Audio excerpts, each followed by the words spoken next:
Shut up and sit down.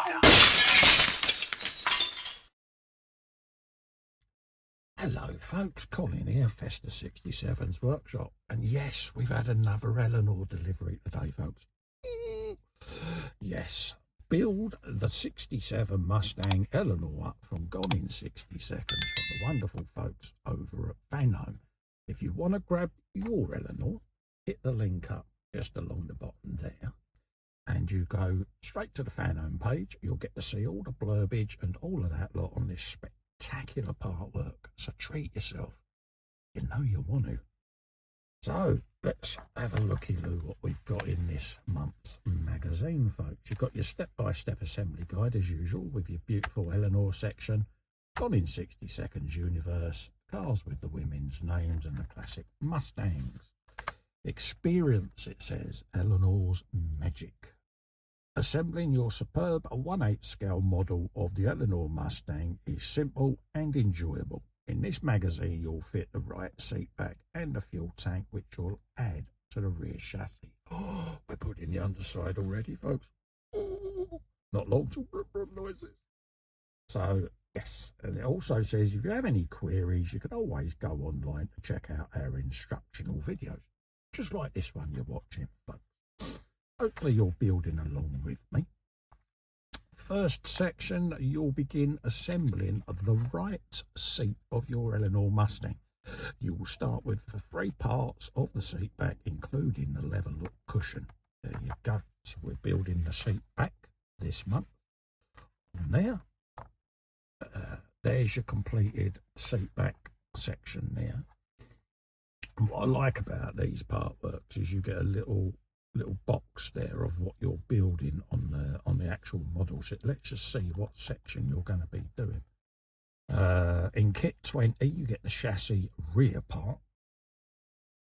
In this phase you will receive the rear part of the chassis. In the following phases you will begin to assemble the mechanical parts that will be fixed to this section of the chassis. There you go, and you've got this big bad boy there. Hey, there's your seat. Little pack 19 there. You've then got, this is when you start to see how big it is, folks. Look, that is just that rear part of the chassis. Now, I've got hands like a goalkeeper. I'm quite a fair sized chap. I'm 6'1", and I built like a proverbial refrigerator. So yeah, so that section there is that tinsy wincy bit. So look, you've got 3 times the length of that to go, so it's going to be that big.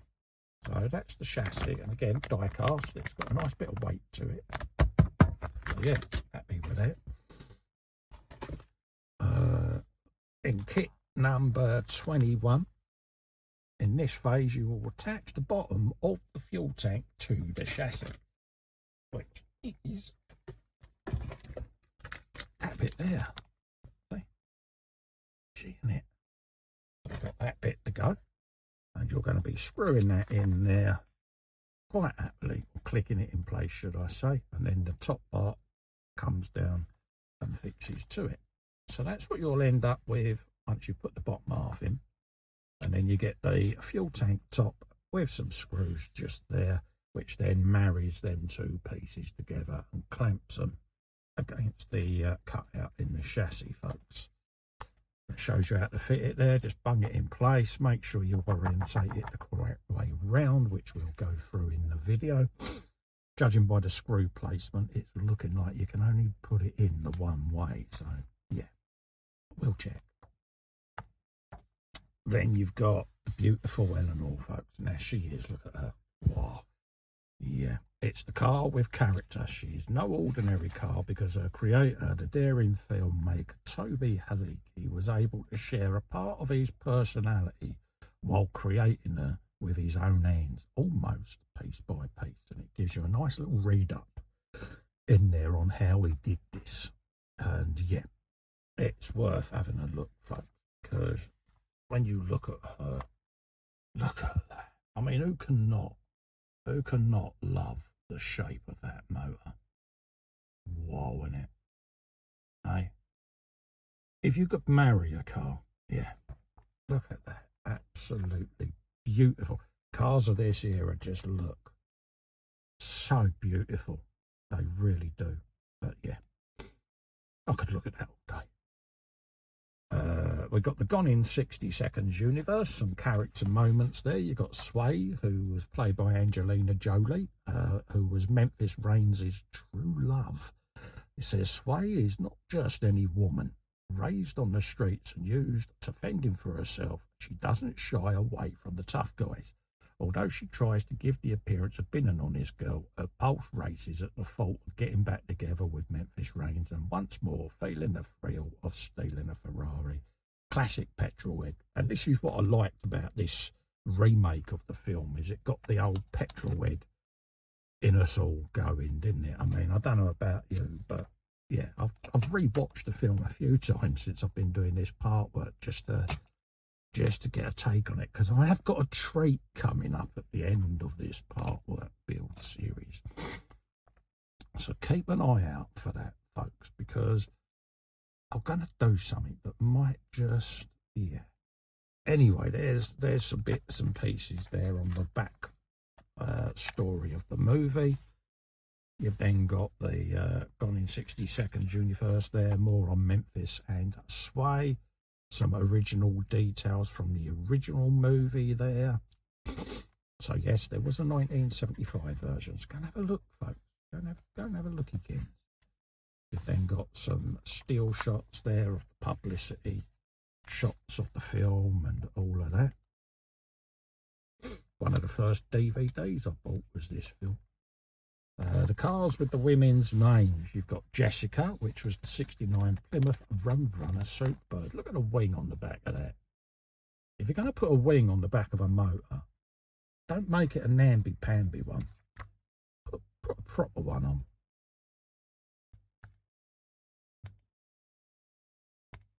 Got another bit there on Jessica.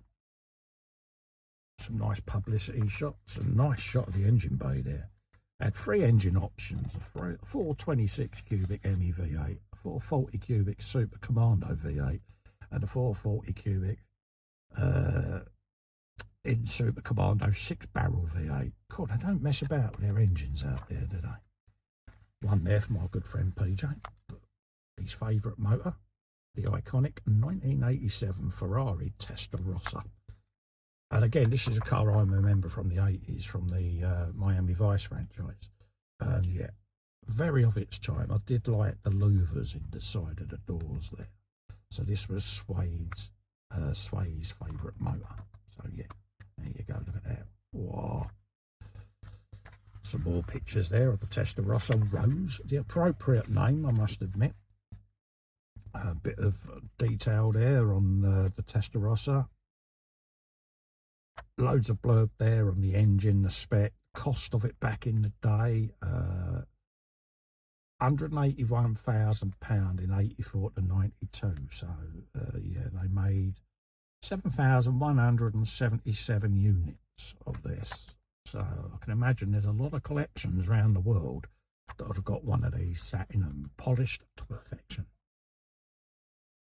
You've then got the Mustang fastback from the movies there. This was the original Bullet Mustang. We all remember the iconic Steve McQueen film Bullet with a car chase. As a young lad, it was fascinating to watch that. And I think that was when I first fell in love with the Mustang, if I remember rightly. And it was just one of those. You saw the car and it looked fast when it had the handbrake on, you know. So there you go.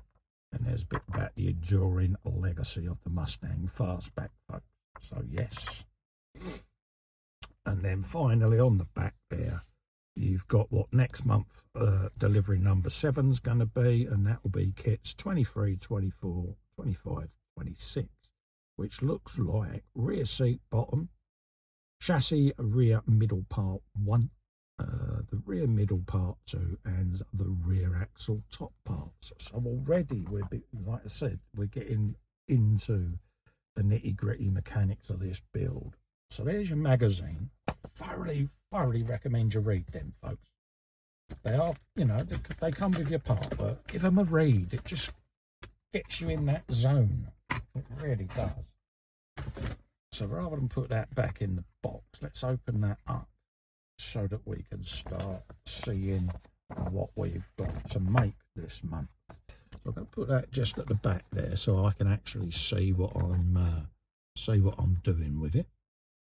And we'll start getting the bits and pieces ready. So whilst I open this up, go and have a quick shifty at the Fanhome site. Right, that's that opened up like that. So it gives you your 3 seat parts. So the first thing you want to do is grab piece 19A, and it's the one with the diagonal spar on it, folks. Grab that, and then get your chrome piece like so, and you want it so that you got these curving towards you, folks. And this is just a little press fit underneath, over the top of that tab there, and then just line it up and press it on. There you go. And as you notice, the 3 black pieces just pop through that, and they hold that in place just like that. And all this is this is just a little chrome strip that runs through the middle of the seats there, like that. So, but it then gives you something to pop this into, see, like that. So grab your screws like that. We're going into plastic, but I'm still going to put a bit of 3-in-1 on, purely and simply because it's if you do it on every screw, it saves you having to remember which ones are going into die cast. I just instinctively do it just on the first couple of rows of the threads, folks, all you want. But it just lets the screw glide in a little bit more smoothly. Tinsy wincy little bit of 3-in-1 saves you a lot of trouble, and it just lets the screw sit in a lot nicer. There you go. Already that's going in nicely. So let's just nip that up. Again, I tend to do my screws diagonally as I put them in, so just a personal preference. I get another one of them. So, dippykins. Spin it round so it's nice and near you, and do the same again. Right there. There you go. And then grab that one and do the same again. Make sure there is that one. It's got a shine to it. There you go. Let's turn that round and pop that piece in there. Could have done with a slightly bigger screwdriver bit, to be honest with you. So. And then that gives you that section done. I'm going to leave my fingerprints there for prosperity. Yeah. And then you've got this rubberized section there. And it's got little prongs on it there, 3 of them. And they locate in these bits that are poking through, and it's a press fit, folks. So we'll just get the old instructions up, like so.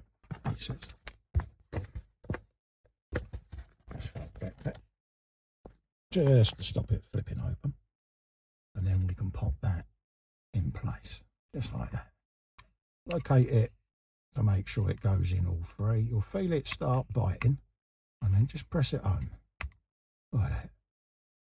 And then I just quickly run my thumbs around the edges, like so, just to make sure that she's engaged. And already, that's that section complete. Happy days, isn't it, eh? Look at that. Why not? Next up, we have got kit number 20, which is the big bit of the chassis, folks. Which is that bit. Look at that. Substantial, isn't it? So we got that. So that's kit number 20. You then get kit number 21, which is the half of the fuel tank, that piece there. We'll just pop that open, and that gives you that fuel tank there. Let's buff that off there. Looks like an ejector mark, so we'll give that a dab of paint at some point just to go over that. and then that will basically clip over like so. When I say clip, it rests over these little raised lips all the way around its periphery there. So you want it with the thicker part and the sender unit facing the front, folks, so it slopes towards the back, just like that. Okay, I'll just let you see that. See, so the angled part is towards the rear, and then we'll flip that over, ready for part number 22, which is the flat plate. So we'll spin that round and we'll rest that like that on the mat. So we'll grab the next part and we'll get that put on, and that'll be this little episode finished then. And I've kept the big bag that came in that piece, because I shall put it back in the bag at the end of the film, purely and simply because I don't want to lose it. Again, we've got PSO5 screws here, so I'm going to take 2 out of that, because I've got 2 left over from the previous pack, and then this will go with my ever-growing screw collection. So that's what we've got, and we want to make sure that that is orientated the right way. Okay, so we want the angled hole at the back. Okay, so I'll show you that now. Turn it round that way, so you've got this semicircle facing you. This is the rear, that's where your rear wheels are going to sit, so you just want that to go on there like so. And then grab your screws and we can put them in place, just like that. And you want the screws in all the corners, basically. There we go, 1 in there, like that. Again, make sure you put a little bit of 3-in-1 on there. Just makes the assembly that much easier, folks. A lot of us that do the part works go for the 3-in-1 oil method, because yeah, it just makes it easier to go together. Pop a screw in there. There you go. And then the last one will go in this corner here. Dab. Just hold it with my finger, and then I can now go around and get these all fully screwed in like that. Perfect. And that is that tank now held in place, see? Oh, and that is that section completed, folks. So there is what we've had today. We've had the seat back, so you should end up with that built, and you should end up with your chassis at this stage now, with the top half, the bottom half of the fuel tank in, and we're starting to build up now of the underside of the Eleanor. So it's coming together really well, folks. So I'm going to leave you there. We'll close this episode. Don't forget, if you want to grab one of these for yourself and treat yourself to your very own Eleanor, hit the link up just on the screen, just along there. Head over to the Fanhome site and have a look and treat yourself, and you can then build along with me with this video series. So yes, until the next time, thank you for watching, and I'll see you on episode 7. Bye-bye for now. Oh, look at that.